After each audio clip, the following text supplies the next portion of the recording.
but it looks to me that Robyn just has different rules and expectations for how she would like people to behave in her home. And surprisingly enough, we all have personalities and opinions, and we're not as easily controlled as she might prefer. Kody says it's annoying to everyone that Robyn has the least years of experience in this plural family, but she always speaks like she's the expert on all family matters. I'm not Kody, so I don't know, but I guess love makes you blind. Sister Wives is currently on a hiatus, which is expected to end around late April or early May. The break is due to TLC airing an 8-episode season featuring Alec Baldwin, his wife Hillary, and their children, which started on February 23rd in the same time slot as Sister Wives. Once that season wraps up, Sister Wives is anticipated to return to its regular schedule to finish the rest of the season. In the upcoming episodes, Kody and Robyn's extravagant spending and the ongoing dispute over Coyote Pass will take center stage. There will also be a tell-all segment where Kody will address some of his previous comments. Additionally, there will be discussions with Meri regarding the manipulation she faced from Robyn, leading to her realization of Robyn's deceit over the years. Kody will have to navigate the fallout as the women finally speak their truths, which is likely to trigger his temper. We know that Suki, who will host the tell-all in the second half of the season, is expected to avoid any questions that might cause Kody to storm off. It has also been mentioned that if Suki doesn't stick to this guideline, she could lose her job, as revealed by Mikkel in a recent Patreon update. The reason why every other host hasn't returned is due to complaints from family members about the questions that were asked. Once someone is considered unsafe, the network lets them go, which means previous hosts won't come back. Suki has managed to find a way to satisfy the family, while still asking some questions, but Mikkel stated that you'll never get him to answer the tough questions, period. Otherwise, they'll get fired because TLC has to protect their talent. We must remember that this is a reality show, not journalism. There's been a lot of speculation about how all of this will unfold and what it means for the show moving forward. What I can say is that I don't know the plans for Sister Wives after the season. According to Melty, they are still filming, so there will be a season 20. Beyond that, I have no idea what they will do. I don't know their contracts. The last I heard was that their contract was through season 20. We also know that the family has continued to grow apart, with Janelle now living in North Carolina, purchasing a farm and building a house. Maddie is also building a house, and Christine is in Utah. Christine has now bought a second Airbnb, which she announced on Instagram over the weekend. She has an Airbnb in Moab, Utah, and now she has a second one in Hurricane, southern Utah. Both are available for rent, and she mentioned that the new one will be ready for rentals in April. It seems that Christine and David are wisely using their show earnings to invest in real estate, aiming to generate passive income through Airbnb rentals. From what I gather, Christine's Airbnb in Moab is performing well, prompting her to open a second location. Kudos to Christine for channeling her money into investments and properties instead of spending it on frivolous items like doll clothes, as Robyn does. I began this video with clips of Gwendolyn from a couple of years ago because she discussed the family's financial issues back then.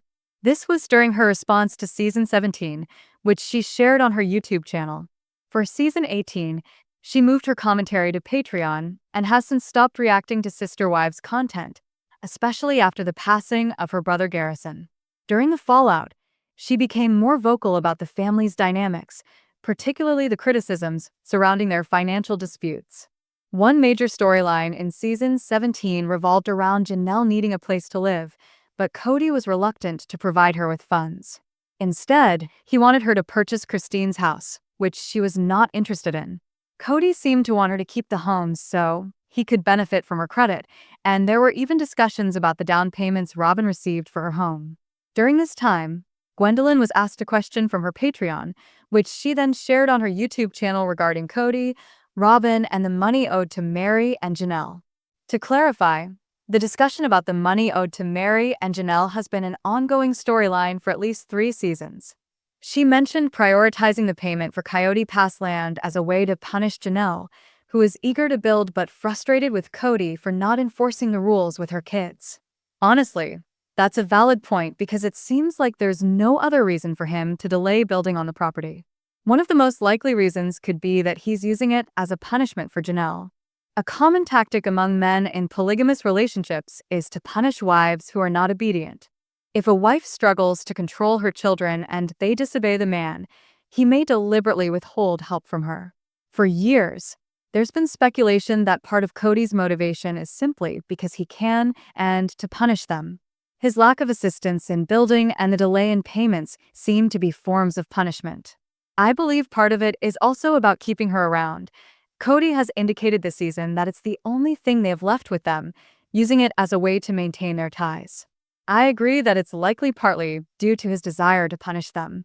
As we discussed last week, he knows he doesn't have to do anything, giving him a legal advantage in this situation.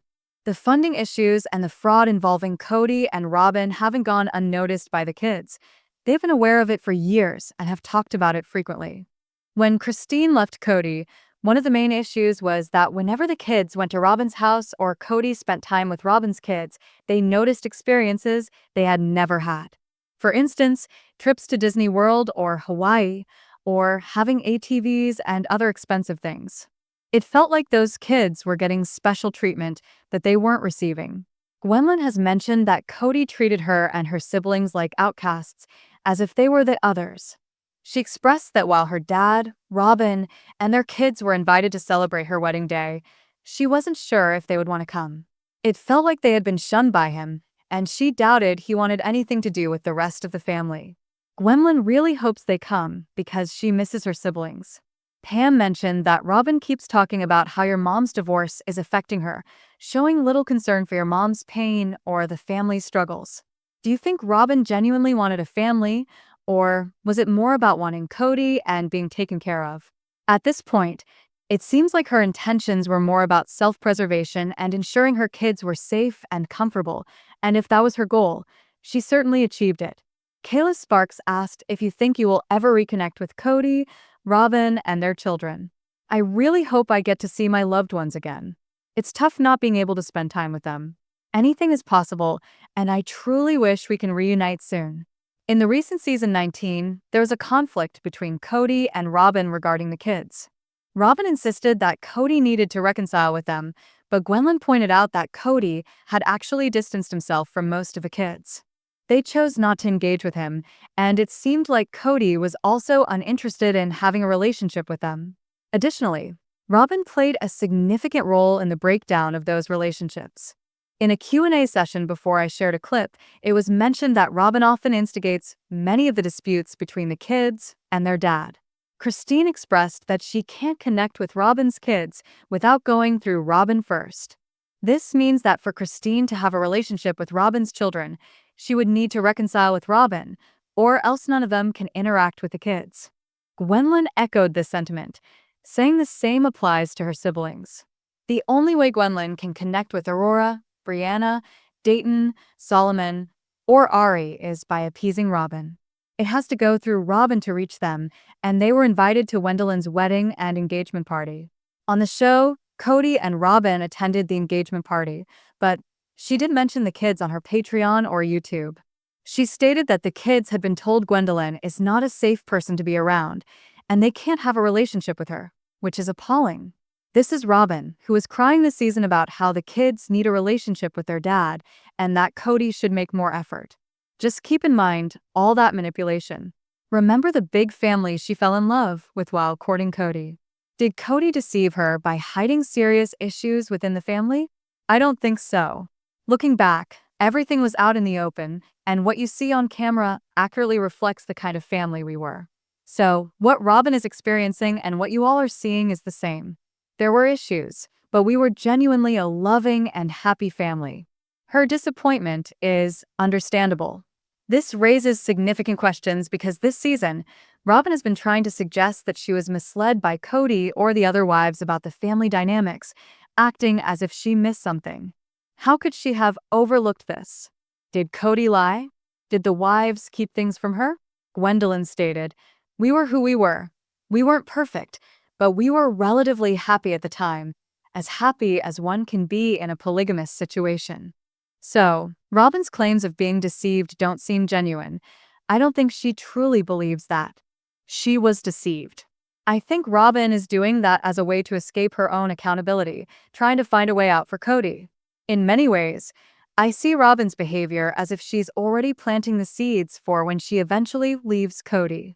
When that time comes, she will likely blame him for deceiving her about wanting to be in a polygamous relationship, lying to her about the family, and making promises he couldn't keep. That's how she'll justify her decision to leave. Gwendolyn also mentioned that much of what Robyn does is about self-preservation. She didn't join the family because she wanted plural wives. She joined because she wanted her kids to be taken care of and to ensure her own security.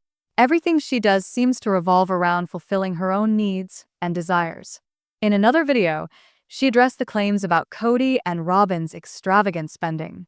Robyn's house is expected to last long enough to pay off Coyote Pass, which has brought in a lot of income over the years. It's frustrating to see how Robyn hasn't contributed much from her surprise closet, while Janelle is living as frugally as possible to save for her own home. And then there's Robyn, wearing $400 flip-flops. Can you shed any light on this? I didn't know Robyn was wearing $400 flip-flops. That doesn't seem like her style. She doesn't strike me as someone who would be that excessive.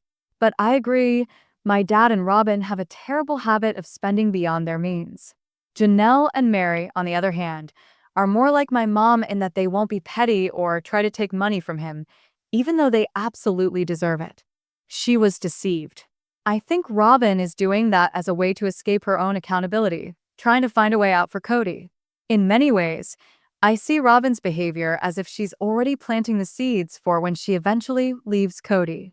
When that time comes, she will likely blame him for deceiving her about wanting to be in a polygamous relationship, lying to her about the family, and making promises he couldn't keep.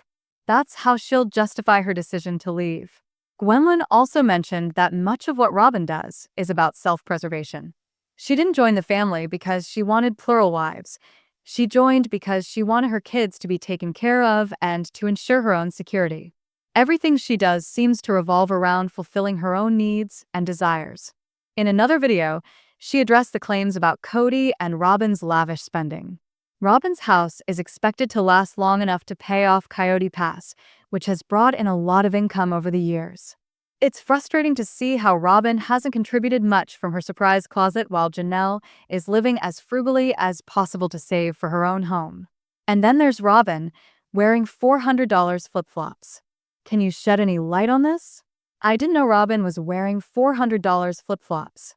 That doesn't seem like her style. She doesn't strike me as someone who would be that excessive. But I agree, my dad and Robyn have a terrible habit of spending beyond their means.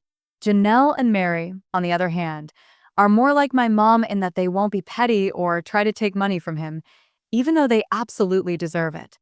Many people are spending money on property and various purchases, which is partly why I believe Kody and Robyn were able to qualify for such a large mortgage. They have a couple of seasons of income that they can present as proof of their earnings, showing how much they make each month and how that qualifies them for big loans.